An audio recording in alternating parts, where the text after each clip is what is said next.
And welcome back to another live Friday edition of Green Rush Live here on the Pro Cannabis Media Network. I'm Jimmy Young, the founder of Pro Cannabis Media. Josh Kincaid is alongside here today, as he is on a somewhat regular basis now. And in fact, I think Josh might be soloing next week when we preview a cannabis science and research convention down in Baltimore. So I think that's going to be a very interesting show. Josh, you're pretty familiar with that science and research group, aren't you? I have, yeah. I went down to Oregon, I think in 2016 when they first opened that up. So I've been to almost every single one they've had on the West Coast until they moved to LA just this year. So I'm familiar with the founder. His name's also Josh, right? And I've been to the conference several times. Yeah, great. Well, I'm looking forward to that show. Everybody should tune into that like you always do. I do see a very active chat room, which is great. I also saw a prediction, and I'm going to throw it out there, and then I'm going to go to Thomas on this, Dan. I'll get to you next. I think weed will be legal in 2025. And I wanted to put in, you mean in the year 2525? Thomas, tell us what your impressions of this latest court decision coming out of a federal appellate court from Maine about the Maine law as far as limiting licenses and perhaps opening this up to interstate commerce. Technically, that's not what really the Dormant Commerce Clause does, but like these types of cases have been going around district courts, and so like in federal court, district court, circuit court. So the circuit court's finally spoken on it, and I saw that going around. I'm like, yeah, duh, because the district courts have been saying this for years, because the Dormant Commerce Clause of the Constitution prevents states from discriminating against out-of-state actors in interstate commerce. And so there is interstate commerce in this illegal product. There has been interstate commerce in this illegal product for decades. And then the dormant commerce aspect of it refers to this negative implication rather than expressed text. So in theory, if they legalized it and said it's okay for states to discriminate against other states in their regulation of their in-state cannabis markets, they could. But that means that they would have to first speak on the matter. And so for right now, as long as the cannabis remains illegal, there will be this Dormant Commerce Clause problem, and we've filed actions pursuant to it. I got several actions on it in Illinois to invalidate the social equity and in-state residency requirements there. And these types of in-state residency requirement invalidations have been successful previously. I've read opinions in Illinois, not dispositive, but the judge knew what was going on, just like the judge knew it was judges, a panel. It was an appellate circuit court. The first circuit federal court. I don't know. I never really practiced in front of them, but it has been around for a while, and it's around especially when Congress does not expressly authorize their power through saying that it's okay to discriminate from one state to another. And so until federal law changes, it'll be there. Right. Just for the record, the U.S. Court of Appeals for the First Circuit, Thomas. Okay. Right. Districts, circuits, and then it's different in state and then in federal. And so like the district court is going to be the federal court at that lowest level, and then it goes up to the circuit, which is at the appellate level. I'm in the 7th. That's where Chicago is. I get you. I mean, Lord knows that. Hey, Dan Ulloa from Heady, New Jersey. First of all, it's good to see you back in the Zoom room. I've seen you more at trade shows than I have in our Zoom room show, so I welcome you back. I do want to ask you first of all, your opinion about this decision that came down, and will it impact New Jersey, or is New Jersey already starting to make inroads about saying we should have interstate commerce? Right. So like the whole interstate commerce thing, well, thank you for having me, but the whole interstate commerce thing is like a pipe dream, and this is just like one way to say, maybe we'll get it. Like I'm not really a legal expert and haven't been following it, unfortunately. I can very much see why Maine did want to have like a buy local provision to protect like their great craft industry, which like a lot of people talk about. So like it's really interesting that way. Not being the lawyer here, I don't know how it's going to affect New Jersey. I do know we do enjoy a good buy local provisions and do want more local owners here. And we do want people of social equity, the people that are being left out of this industry, the small business people that would like an interesting podcast like this. Sure. Right. Yeah, the New Jersey social equity provisions are at risk, at least 50% of them. The ones with the long-time residency and they don't call it disproportionately impacted area in New Jersey. I think they call it some type of disadvantaged area pursuant to zip code.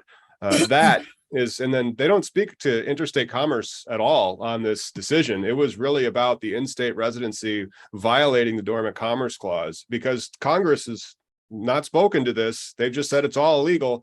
Hence, every state has to play by the same rules. And one state's not allowed to prejudice another state in the administration of their current regulated markets. And so when they do these cases, and then it's strict scrutiny. It's not one of those rational basis tests in law. Strict scrutiny means the person bringing it, once they've satisfied the threshold of showing that there is discrimination going against out-of-state actors going on, they're probably going to win. And so that's one of the reasons when this came out, I'm like, good, it was not a surprise. I really love that we're going to call that these large corporations that want in on the markets discriminated as if they're poor black people in 1953. So they're the ones getting discriminating against, I guess you can similarly get like interesting arguments in that fashion, but it's quite some time here. Hey, Dan, in this article that I took from Tom Angel in Marijuana Moment, at the very end, it talks about your friend, New Jersey Senate President Nicholas Scutari, who filed a bill that would authorize the governor of that state to enter into agreements with other legal states to import and export cannabis. Is he going to be able to do that? Yeah, Nick Scutari has a lot of pipe dreams himself, too. It's one of these like wishful thinking things, if you want to be at the front of. He also wants to legalize shrooms and allow homegrown shrooms and not cannabis. So there's a lot of interesting things going on in the State House this summer. Wait, hang a second. He's going to go with homegrown shrooms before New Jersey has homegrown cannabis? Well, he did introduce a bill with the legalization of magic mushrooms and the whole magic mushroom industry infrastructure, and it did include homegrown, and he has not included that provision in any of his legalization bills. So it's a really fun summer in that fashion. What's the money behind that? That's not logical. That doesn't make any sense. What are the lobbyists behind that? That's a really good question, Josh. I really wish I knew. I'd like to meet a mushroom lobbyist. I feel like I hear a lot of cannabis people like, that's fun news. I applaud that news, but they themselves are not pushing it. I think it's right. It's one of those things. I think it's like, this is like the start of a process. A lot of times, a bill is going to take a while. And if you're a guy like Nick Scutari, you'll keep winning re-election. This might take 6 years, but this is the first bill. You reintroduce it next time. And then so on and so forth. This might be the most expensive version, so you want to compromise. So you take those things out, but you start with this as the bargaining chip. Mm-hmm. From a media standpoint, you have these small businesses, you have these social equity applicants, you have all of these brands, but there's a million regulations. So what are you recommending cannabis businesses do to promote their brands or products? I recommend they read HeadyNJ.com and reach out to me to promote their products to the great community here. Mm-hmm. Hey, Tom, go ahead. Tom, you got any suggestions on? You got your own podcast. You've got your own advisory service. Tons of regulations, but how are these businesses going to actually promote their brands and products to these interstate potential clients and/or investors, business partners, strategic folks? How are they going to do that? What's the best advice you can give to how they can get their name out there? Hemp-derived Delta-9. like that, you could just start a website and start selling that interstate and go right around it. But Cookies has like brands of CBD and caps and shrooms and stuff like that. And so they can just do that completely interstate and then get licensing agreements on an in-state by in-state basis, because then you have a brand that's nationwide. Then, of course, depending on what state we're talking about. In New Jersey, one day they may have, and it might be 3 years from now, it might be 5. They may have a glut of growers that are trying to move their product, so much so that one of those hemp companies could say, hey, Here's our brand, here's our genetics, here's our IP licensing agreement. We'll pay this packaging fee. We'll be out there hyping your goods all over the internet. And I could see a lot of IP licensing agreements being in the future for those types of companies that are trying to go beyond their own particular state. I still think that, that until it's legal and the feds say it's allowed to discriminate, like one state can discriminate against another state, just for its marketplaces. You're not looking at discrimination when it comes to like a person. We're looking at discrimination when it comes to marketplaces. And so those cases are very clear, and we're starting to see it now at the circuit level. And I don't think there's not going to be a different outcome because that's how the Dormant Commerce Clause works. And so if you want to have that type of discrimination where one state's allowed to preference its own products, cool, you're going to have to build that into the federal regulation, but how do you do that and then still allow for the interstate commerce? And that's going to create a whole bunch of other tricky aspects because you're trying to protect your state's economy. Well, what does that do for states like California and Oklahoma that are like, what do you mean protect our state's economy? I got to move this product. I want to push this product into Tennessee and other states that are going to be federally legal. You're going to have that, these two competing forces against one another, and I'm not sure how it's going to turn out. I got a question for you, Jimmy. How are you keeping your brand authentic while not selling out to sponsors' interests? By not having as many sponsors as I want. How's that? Is that a transparent answer or what, guys? Look, it's not easy, and I'm not going to say this realist. I can't give you the real reasons on this, but it is a delicate balance when you're doing live talk or presenting the news, and you have sponsors that are in the industry that want you to cover their events and their stories.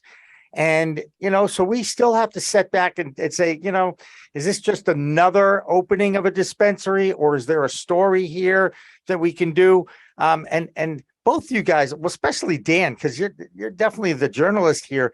There's so many good stories in cannabis that aren't being told. And I'm talking about the ones that we all hear. Cannabis saved my life. Cannabis changed my life. Those are the stories that aren't being told, and those are the stories that we'd like to tell. So it's a balance. It really, and you know what? The separation of church and state in journalism has evolved during the commercial period as audiences have changed. They've moved towards getting their information from wherever, whenever, and whomever they'd like to get it from. And so we'd like to think that every reporter, and Dan, I'd love you to chime in here. I'd love to think that every reporter believes that they're reporting on facts and factual information. But the human element in that is that human is still deciding what are those facts that tell the story best. Dan? Right, that is right, Jimmy. That is like the heart of it. That is like a big issue, the nature of objectivity and who's really objective.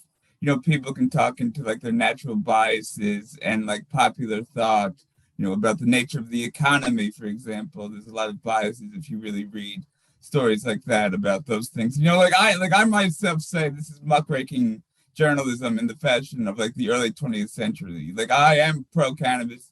I am on the statewide coalition for legalization that pushed the referendum in 20.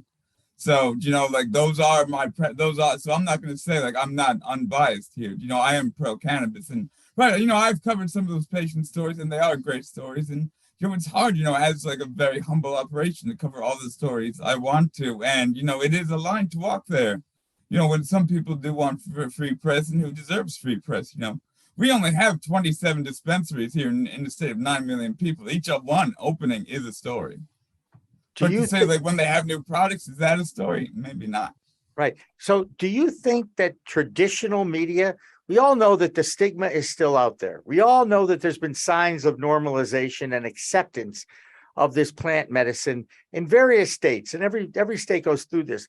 But the traditional media outlets, and I'm not going to name them, but I'm going to say network affiliates in each market are always looking for the industry to stumble, to fail, to make a mistake so that they can tell that story Now, whether or not it's factual or not, what I have my biggest beef is they should be able to balance a positive development about a new industry with a negative incident in a new industry. That I don't see. And that's because it's commercial media. That's because they know, hey, did you hear that story about the company that threw out the inert weed in the dumpster? You know, and they got fined $250,000. It was grass clippings. These were inert pieces of cannabis that were grass clippings, and yet they still got fined because they didn't dispose of it properly. But this was the red tape in the industry, and that is the bias that they're playing into, right? Because who's going to watch like the 11 o'clock news, the 5 o'clock news? Like old people that don't like cannabis. Hey, I'm turning 65 in 2 weeks. Don't be doing ageism on this show. I'm not doing ageism. I love old people. Old people got wisdom. You know, they got a lot of need for cannabis products. I'm just saying that, like, the conservative nature, Jimmy, the people that are unenlightened, in stark contrast to yourself, are their core demographics. If you look at it. But what is the chief advertiser on the evening news? Go ahead. If you go watch the evening news and they go to a commercial break, yep. What's the commercial about? Pharma. Poop in a box, Cologuard, you know, something like that, where it's, and they because they know their trademark law, they always have these fanciful, arbitrary names that they can get trademarked, like Suliva. I mean, I'm not even sure that's a thing. And then it is nonstop pharmaceutical drug commercials, and then they get back to the news. Not one is about cannabis. You get, and then every Super Bowl that goes around, Weed Maps will buy another spot on the Super Bowl, and it'll make news that they aren't allowed to advertise. Right. Yeah. Well, and there is a bill. They are talking about allowing ads on traditional TV and radio now in front of the House. And, you know, until these traditional media outlets don't have to listen to the FCC. See, this is the problem, guys. I think anyway. I mean, people still don't know. You could cut your cable, and you could still get broadcast television on your smart TV for free. You don't have to watch television and listen to the radio with a cable or your phone. Because we're so used to now with the phone, we opt into our communication devices. Because we opt in, that means that we're okay.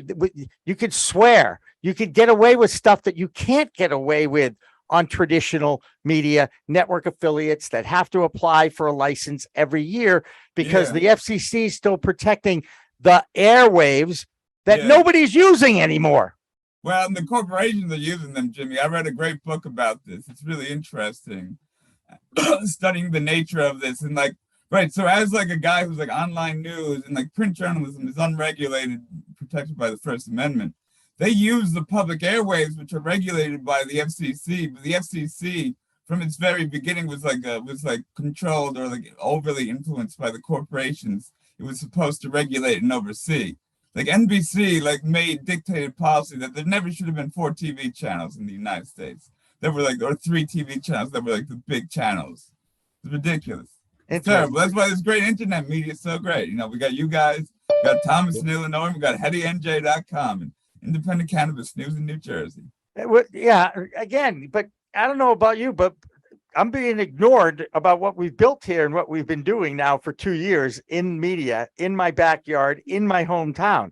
I haven't been as proactive complaining about it because I would like to think that because we have a national reach, that we built this thing on during the pandemic on Zoom. It's a pretty good story that we can have a national talk show about cannabis. And I don't have to apply to the FCC for this because the internet we're all opting in. We're paying for the right to have access to as many informational outlets as possible. And now the consumer is in charge of what they watch, when they watch, how they watch, as opposed to when the networks first started and it was really commercials. It wasn't as political, Thomas, as you're saying, with the drug companies dictating what is in front of these people because they can afford the high cost per thousands that are now out there because the audiences have shrunk in national and local news. It's all niche casting now, not broadcasting. It's personalizing the content. So how do you personalize it and yet still reach the masses? That's right. Well, you know what? A network is a group of stations, a group of like-minded producers. This is what we've built here, you know? And look, Thomas's show, the Legalization News. See, I think that's the new one, right, Thomas? We don't mention the C word on there. They don't. It doesn't matter. I'll wake up tomorrow and they'll flag another channel. I mean, they'll flag another one. And so like in the past month, we've been flagged 24 times, something like that. It's just, you just wake up and it's like, wow. Difficulty because you're on their platform versus like, but that's running the thing. A WordPress site. The entire, no, I have several WordPress sites, but then Google is still controlling all of the search traffic. And so Google is batching which search engine is going to, well, it's the only search engine. People call it Googling. And then Google is starting to self-deal a lot more stuff. They don't want you to get off the platform because they're selling ads.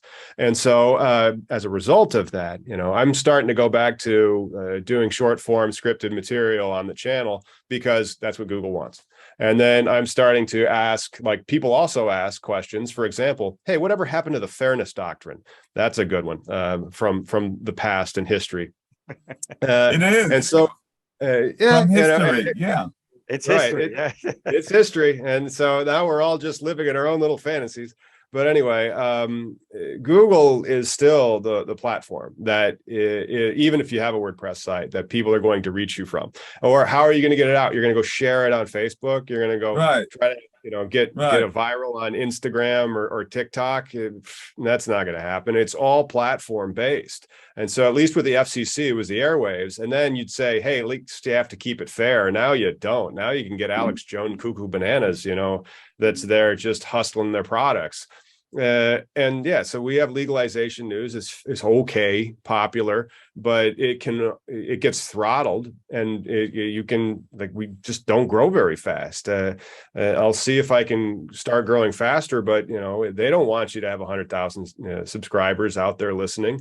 They don't want that. They want the stuff to continue the same way. And I think that's why when we hang up the feed, we get sicked with a whole bunch of whatever, like porno spam or like drug spam, where people are like trying to say, yeah, you can go to this site and buy whatever, or you can go to this site and get whatever. And then it just contributes to the flagging. But it's not very helpful when the whole point is to change this law and to achieve good policy objectives when you're just fighting upstream all the way, because the thing is actually a federal crime to even really talk about, know?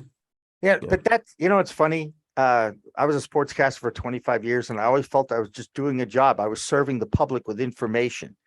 That was my mentality. And I still think I'm serving the public with information. It's just information about a controversial plant. And, so I don't think I've changed that look. But hey, Thomas, you and I, we are going to talk, because we don't want you to keep getting pulled down on YouTube. You deserve your own channel. You deserve your own right to broadcast, to live stream, whatever we want to call it. I love being on with you and Mickey a couple of weeks ago. And what time is your show on Sundays? Can we say that? Yeah. The show's on Sunday. You can go watch it live. It's 3 p.m. Central, which is 4 p.m. on the East Coast. So we actually do have a 420 somewhere on Sundays. And then I think if I can get into the habit of it again, I'll have like Wednesdays at 2, I'll release the scripted materials a couple of months. Last week I did one, how much does a dispensary make? And then next week I'll do one, maybe like IP licensing agreements, or just something more about actual operations in the business in approximately 8 minutes, because that's what they want. And then like, it's amazing. And so I could go through your data and show you, like, I'll have a podcast, maybe it gets viewed 5,000 times because people are trying to catch up with the cannabis news for that week. And then 20 subscribers. But then I'll do a video about, these are the top states that are going to be legalizing in 2022. 300 subscribers, watched about the same amount of time, simply because it's a formula, and they want you to do that formula because they want people on their platform. This is what happens when you become publicly traded. You have to grow, you have to beat on earnings. I want to see treasury stock. You should be buying that stock back. I mean, Josh could talk more about that. He's the financial analyst on the panel. Absolutely. But it is up against the last half hour, guys. And we have a special guest coming on next. And you remember books, right? Remember books? Like I wrote one. Right? I think it's great. And I know somebody who's writing one too. But I read this book. And let me tell you, I'm a very slow reader. And I really enjoyed it. And it's about Taras. It's by Taras Batiste. He's going to join us next. And the title is Don't Let It Smoke You, Creating a Non-Toxic Relationship with Cannabis. And it's his journey with the plant from age 12. And I think he may be 30. I think, you know what, he's probably around that age, but he was drafted by the Atlanta Falcons. He played for Georgia State University. He's a college football player. We all know the athletes out there that are very pro-cannabis because they don't want to be prescribed opioids for the inflammation that is part and parcel of being an athlete. So Dan Ulloa from Heady, New Jersey, and Thomas Howard from Cannabis Legalization News on Sundays on YouTube. Thank you both for joining us. Josh is going to stick around, and we'll be back for the last half hour. Don't go away. With that, we're going to roll this one up. I'm Josh Kincaid. This is The Talking Hedge. Don't forget to like, share, and subscribe, or don't, and I'm out. Don't forget to smash that like button on your way out and check out these other videos that we've got.